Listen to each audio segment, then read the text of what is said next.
Alright guys, I hope you're all doing well, and welcome to this community showdown. It's going to be the High Elves led by Nerexa facing off against the Vampire Coast, who shall be led by Bob that Builder. He on the road to Talabheim, and it looks like it is going to be Cylostra, maybe on the big scary crab, based on the size of the army here. With a bit of a gun line, we have some hand cannons, we do also have mortars, shade wraith gunners, and a handgun, so very cool to see Vampire Coast gun lines. The meta for Coast these days has actually been a little bit more rush-centric. You've been seeing crabs, animated hulks, depth guard, Morngulls, those type of things, so always fun to kind of revisit the classics.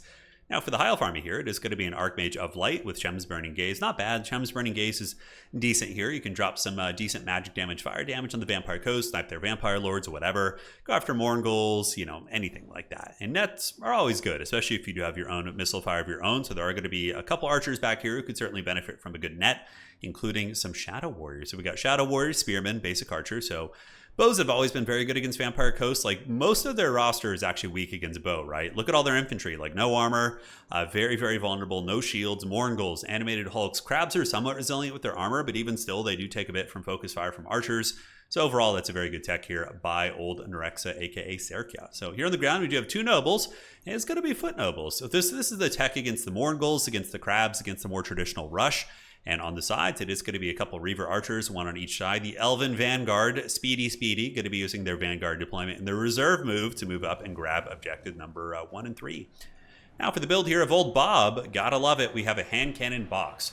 So zombie pirate gunnery mobs with the hand cannons, they can put some massive hurt down. Probably not as devastating as like the dwarf, like Grim Delvers or the Chaos Dwarf Blunderbusses, for example, but they still pack a good punch. And if you get close and you slip up, they can put you in the trash can pretty quickly. We got Shade Wraith Gunners in the back, some pencil formation deckhand mobs. They're certainly in their deckhand mob formation right now, if you know what I'm saying.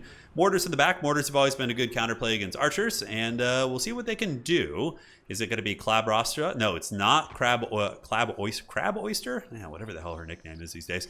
But she is going to be here with the Tide Call, which is good against archers and baseline spearmen. Ghost of the Past is a god tier ability. Being able to, like, if you get one really good Ghost of the Past, drop it amongst the enemy archers, it can just like chain run over like 3 or 4 archer units. It's really devastating. And Scurvy Dogs as well. So we did see the Archmage of Light using a Shem's Burning Gaze. I don't know what they were targeting here. It was the Shade Wraith Gunners in the back. So the Shade Wraith Gunners do lose a fair amount of models. They actually lose about 9 models right there and take some big old damage. Now the Vampire Coast army is going to be moving up with the Shadow Warriors are almost already in range of the mortars here, which is very precarious here for the Vampire Coast. And that's kind of the advantage of having the stalking unit, right? You don't see them coming, but the zombies are immediately rushing up to try and get in range and save their old mortars here.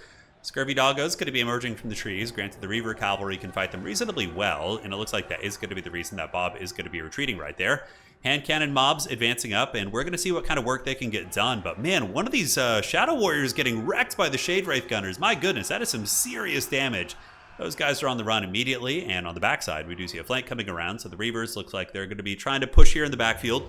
As we do get one of my favorite defensive units in, it is going to be the Night Terrors, the Morngul ROR. So they can run in, stock, block up this charge, and some of the hand cannons should definitely turn around if they can and try and shoot this character down. Looks like there's going to be a pistol mob, which is a good call-in. So powder wet, and they're going to be ripping some big old shots into that bird.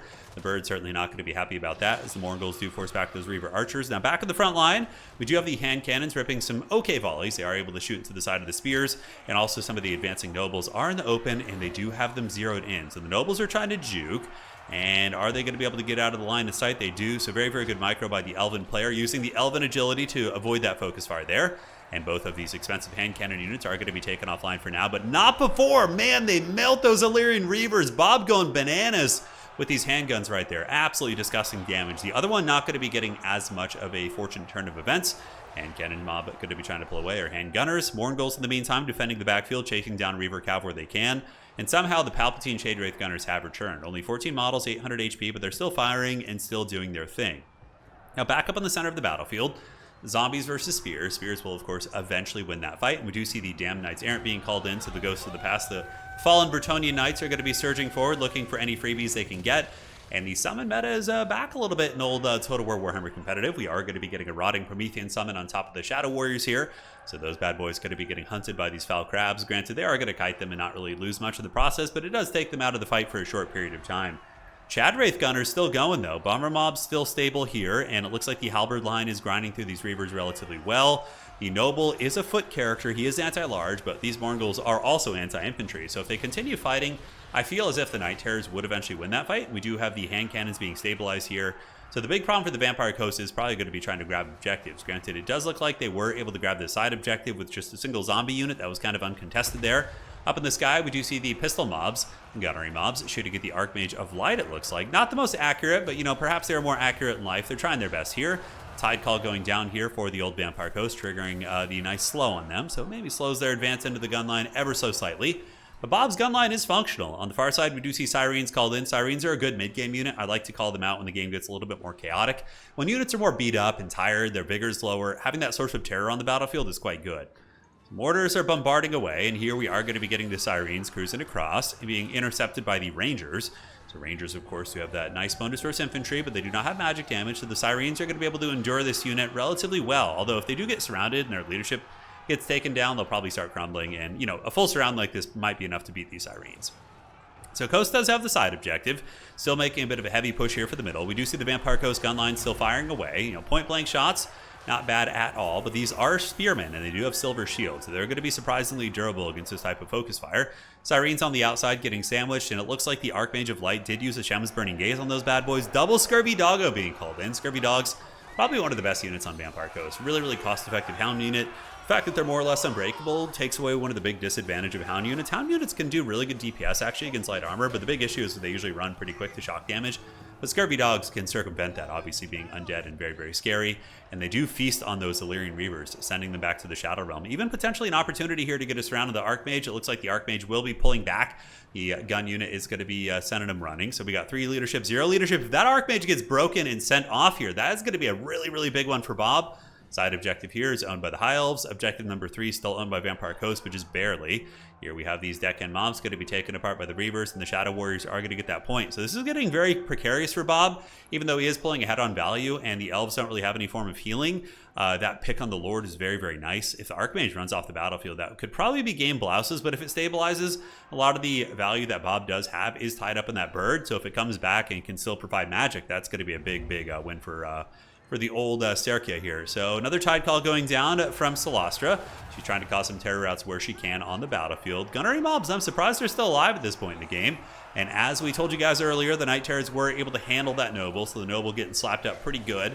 Despite having anti-large, this is a very scary ROR unit. It had like 4,000 or 5,000 more HP, was much healthier when the fighting started, and that Noble is going to be paying the troll toll. But can Vampire Coast get the objectives in time is the question. They have a very defensive gun line. They've been playing very defensively. But now it looks like they're going to start pushing up. We do see the High Elves losing this objective here. Scurvy Dogs chasing down these units. And now we get Narnia Lions being called out. Now, Narnia Lions aren't terrible here. They're a nice tech in the High Elf versus Coast matchup because they're decent against Depth Guard. They're also not bad against any of the infantry units. And they counter Scurvy Dogs very heavily. So if they are able to catch the Scurvy Dogs, they'll rip them to shreds for sure. So objective 1 owned by Coast. This point going to be Coast pretty soon, probably. I bet we're going to be seeing a terror out here in a couple seconds. But these guys do get rear charged. They get terror routed. These Rangers are not immune to psychology, so they're probably going to get terror routed as well. And the zombies are going to start getting that cap weight. Scurvy Dogs here battling it out against the Reavers, who are somewhat healthy. They do get slapped with the Tide Call, and Cylostra coming in to try and get a terror route where she can. Nice debuff right there. That is going to be the dreaded Song of Enthrallment, lowering the melee attack of these units pretty considerably. And Coast making some progress. Very firmly in control of Objective 1. I don't think they really need to worry about that one for some time. Just leaving a gunnery mob over there probably would be enough. So now they need to find a way to get Objective 2 because this is very, very, realistically a triple cap situation. The Noble, the other Noble, doesn't get caught in open field. And he's probably going to be getting last samurai'd by the expert caliber gunners here. The Zombie Pirate Gunnery Mob handguns. So they are able to rip shots, 700 HP. Finishing him off would be a good call. He's still 3 cap weight. And a decent little anti-large fighter. And down goes the Noble. Shot to pieces by the Scurvy Dogs, ye old Vampire Coast. So Coast is doing that, in basketball terms, that full court press. They're coming up with everything now. Now that they have the value lead, 8.5 against 7.4, the High Elf Lord can't really be as involved in battle. We're going to be seeing them go for all 3 objectives. And I think it's going to be very hard for the High Elves at this point in the game to get these back. We do see some Reaver Cav coming in here trying to Last Samurai this. Truly a Last Samurai moment. We have the primitive technology charging into the gunfire. And will the Reaver Cav be able to win this? I don't think so. I think the Gun Mob, even with their super haggard melee stats of 14 and 16, just sheer numbers alone will be able to grind that one out. But we'll have to see. Anything could happen.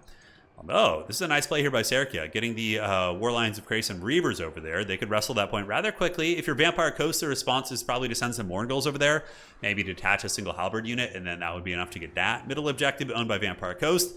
And now Vampire Coast has a lot of time to work with. Even though they're very far behind in points, if you can keep your opponent on one objective, they're only going to be getting one victory ticket per second, right? So that's going to be a long old time before they get that W. Syrene's cruising up, getting shot a little bit by the Reavers, and here in the bushes we do have the Zombie Power Jet Cannon mobs advancing out and a Hand Cannon mob, which is going to be an excellent tech. For example, if this big Chicken Lord flies a little bit over here, tries to get involved in combat, doesn't notice the Hand Cannon mob, it could be an instant KO, which would probably seal the deal for the High Elves. Now, Morgulls do arrive to the side point. We do see the Narnia lines arriving, and they are going to be ripping through these gunnery mobs pretty hard. Gunnery mobs very, very weak in melee combat. And like I said, they could maybe beat a skirmish cav at like 10% with very few models left, but when the Narnia lines arrive, that's when it gets very serious. So the Halberd unit's going to be arriving over, and this is the kind of play you need to see from Serkia to get him back in the game here. So taking this objective would really, really put the, the clock pedal to the metal going. A couple of zombies chilling out in the middle, but it looks like the Vampire Coast does get that second Noble here, is going to be getting its clutches on this objective, and we do have a fair amount of stopping power here. Between the two Syrenes, the hand cannons, whatever the Elves would send here could probably be dealt with. And the bird character does notice the encroaching threat, does notice the zombie pirate gunnery mobs cruising up to push back that Archmage. The Archmage dropping a Shem's Burning Gaze on the Syrenes, very, very good, did about 20% HP damage, so not terrible there at all. Zombies versus Silverin Guard, going to take 5,000 years for that fight to resolve, and we do see the Morngulls getting a little bit smashed up here. This is really the last bastion of Elven strength on the battlefield. We have the Silverins, we have the Narnia Lions, Reavers, two supporting archer pieces. Cylostra takes a lot of overcast damage, but potentially worth it. Does do a lot of damage against the Reavers, could lead to a terror rout here. And now we see waves and waves. The Walking Dead is on its way out. We got zombies, zombies, zombies, and a couple more zombies just in case you were missing some zombies. So here on this side, Reaver Archer is going to be retreating back. We do see the old Shadow Warriors still poking, but now being unsummoned. Arguably, could be worth keeping them on the battlefield, maybe send them up around a bit of a flanking mission, try and flank these guns or something. They could maybe still beat them in combat if they could close the distance. But Coast is going to be getting its very damp clutches here on objective number 3. Objective 2 looking pretty good for Coast as well. The Syrenes, double Dickhand mob, we got some polearms here. So really the only big challenge for Coast is going to be trying to grind out the side objective. And we do see Nerexa really, really holding on to this one like it owes him money here. And Halberds move it up. The Cavalry are going to be intercepting, trying to block their advance. Basically trying to keep that capture weight off the objective. The polearm mob, though, with their anti-large bonus, their melee attack is 14, but their bonus versus large is substantial at 13. So if they are going to be fighting against these Reaver Cavalry here, they will be able to do some respectable work. So Reaver Cav getting pushed back. We do see the Syrenes flanking around the side. Scurvy Dogs on their way in. I think that Vampire Coast, if I was a betting man and I had to make a wager on this game, I think that Vampire Coast probably is going to be able to take this one. I suspect that objective number 1 here is going to be taken by Vampire Coast relatively shortly, in the next 100 seconds, give or take, right? And then the question being is, are they going to be able to hold on to the other points? A little bit of a rough one here, though. The hand cannon mob does get caught by an ambush. It looks like the Reaver Cavalry might have come from the Vanguard, moved through the trees, and gotten a flank charge from them, and also the Nobles coming back here. But if they do throw this objective, if Vampire Coast loses another objective here, they probably will lose the game if they just, blunder one of these points. We'll have to see. But the handgun mob's putting some good shooting in. Scurvy Dog's going to be nibbling on these units and then charging into the Reavers, so they should be able to stabilize that. Zombies and Syrenes arriving up to the point, and it looks like Bob is going to be getting the triple cap here. Scurvy Dogs chasing down the Reavers, and we do have more Reavers coming from the other side of the map. An amazing unit in this matchup. The High Elf Lord still hanging in there. 1,400 value, not bad, honestly. It probably costs about 1,400, and it looks like there's going to be a Shem's Burning Gaze from downtown on the hand cannon mob. That spell seems pretty good. I don't know if it got changed in the Magic Missile update, but it seems to do a little bit more damage against these type of units, and also still being good against SEs as well. The Vampire Coast, are they at the point? Nope, they're still in a triple cap situation. Objective 1 is under their control. Objective 2 very firmly under their control. A lot of zombies over here. Really, the last big threat that we're going to be seeing from Serkia here is going to be objective number 3. So here, the Scurvy Dogs going to be fighting to the death against the Reaver Cavalry.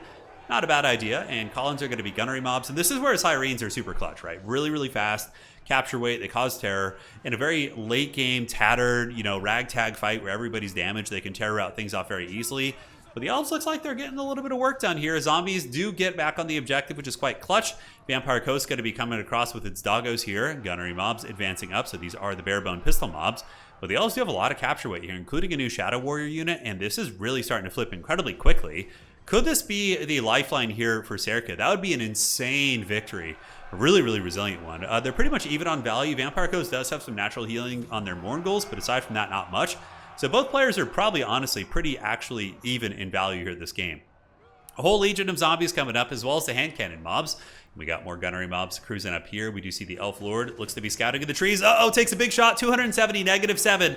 That is potentially a throwing situation. If that Lord does run off the battlefield, the leadership penalty that the High Elf army will be taking could be the difference between Vampire Coast getting in this game or stabilizing here. So 196. So we do see the Lord running, going to be taking a couple errant pistol shots, which might be enough to send it off the battlefield. That's the downside of a very fast Lord, is it runs around the battlefield quickly, but it's also going to be fleeing the battlefield very quickly as well.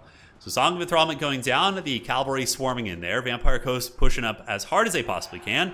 Syrene's going to be maneuvering from the other side of the battlefield. As far as this objective goes, you definitely want to leave something there because Elves can really get there quickly with Reavers, as well as some of their infantry, like Rangers have Vanguard deployment now, which is the funniest thing. They didn't have Vanguard for the longest time. Cylostra a little bit tied up here by the old Narnia Alliance, also taking a little bit of Shadow Warrior focus fire. Silver and Guard and Rangers on the way in, but now we're going to be seeing a big, big resurgence of Undead capture weight. It's going to be 3 zombie dickhead mobs here. We do also have these ones. Syrene's coming in from the flank as well. And Cylostra just running around cackling, being a real diva here. Potentially a terror route in this situation would be very, very useful. So Halberds arriving, another Sirene arriving as well. The hand cannon mob blasting into the Reavers, which are fighting at the front of the tree line. But man, a little bit of time is getting a little bit tight here, isn't it? In the middle, we do see the spear units. You're going to have to allocate something to defend the middle. So I think that if Bob is paying attention, yep, Bob is going to be sending a polearm mob over here to go do this. And this is a replay from the season finals of Total Tavern, one of the earlier round matches. So these were the top 16 players in the world battling it out. And we actually got a really diverse set of games from that. It was really, really good. There was very few factions that weren't represented at all in the tournament. I think, yeah, even the Ogres saw some play, even though they're very unpopular these days. But yeah, it was cool to see. So High Elves hanging on to the point here, just barely. It is in the favor of the Vampire Coast right now. We're not seeing any Depth Guard being brought in. So Depth Guard have been all the hotness these days. Here we have a polearm unit hanging out, and now we see the Elves looking to play the middle objective. And man, Vampire Coast is really running out of time here. But all Vampire Coast really needs to do is get the capture here, and when they do get the capture, that is going to be really starting to turn the tide of the game. So we see the handgun mob going to be advancing up. Definitely need to get them on the camp point. That is 5 capture weight right there. Scurvy Dogs coming in to attack Silver and Guard. A bit of a blunder. Definitely want to run them up and around and get them on top of the objective. And man, Bob really needs to get these guys up in the point right now. He only has 70 seconds left, so a minute and 10 seconds here. He needs to get these hand cannon mobs up. And now Cylostra's Terror is really going to be coming into play as the Terror routes are going to be chasing some of these units off. Scurvy Dogs getting on top of Shadow Warriors. On the middle, polearms are hanging in there. And what is the response going to be? It's going to be some Scurvy Dogs. Man, 1,450. What a close knockdown, drag-out game from these players. Absolutely excellent match. So Zombie Pirate Gunnery mobs with the handguns, they've been blasting pretty effectively this game. I believe this one might have been their first time on the battlefield. Cylostra and company, I think, have successfully gotten this objective. They have. And now, man, Vampire Coast is chasing desperately, but the Elves really, really good at these objective switches with their fast armies. Reaver's going to be coming over to this point. Scurvy Dogs do arrive, providing a little bit of cap weight. And what is Vampire Coast going to do? They call in another Scurvy Dog. Probably sending Syrenes over that way would be the play. And it looks like it is going to be flipping, but at this point, Vampire Coast can actually just win with 2 objectives. So I think that Vampire Coast, as long as they don't blunder here and maybe spread out in a very inefficient manner, they should be able to have this. Granted, they are losing a lot of units here, but Vampire Coast is going to be passing them in points here. Elves are going to be flipping the middle, so the middle does go to the Elves, but it looks like they're going to need another objective as well, as we do see the double cap still being in control of the Vampire Coast here. Scurvy Dogs attacking in, but getting charged back by Reavers, and the middle objective pretty much dominated by the Elves. Looking at objective 3 here, Cylostra and company holding to the best of their abilities, getting very cost-effective terror routes, and hand cannon mob here getting tar pitted by spears and rangers, so that mob will go down eventually. But at the end of the day, Vampire Coast, the bloated rebels, yes, the bloated boys, they get it done. What an awesome match. It looks like Vampire Coast was pretty well ahead, but then the Elves scrapped really well, and Serkia has been a top 3 player in the leaderboard for several seasons, so certainly if anybody's going to find a way back into the game, it's them. The one kind of big thing that didn't work out too well were the Nobles. They got karate chopped. The rest of the Elf build seemed to perform very, very well, but man, those Nobles really did not carry their weight, and I think that was like the little nuance that probably cost the Elves the game. Cylostra was amazing. Hand cannon mobs, not bad value. Mortars got shut down. That was a big blunder by Bob in the beginning, advancing that far up with the mortars. Certainly a little bit of impatience there, but it happens to the best of us. Bob played an excellent game under a lot of pressure getting those objectives, and that requires very good decision making. So GG, well played to those players. Hopefully you enjoyed that one. And ladies and gentlemen, we'll be back with some sweaty action soon.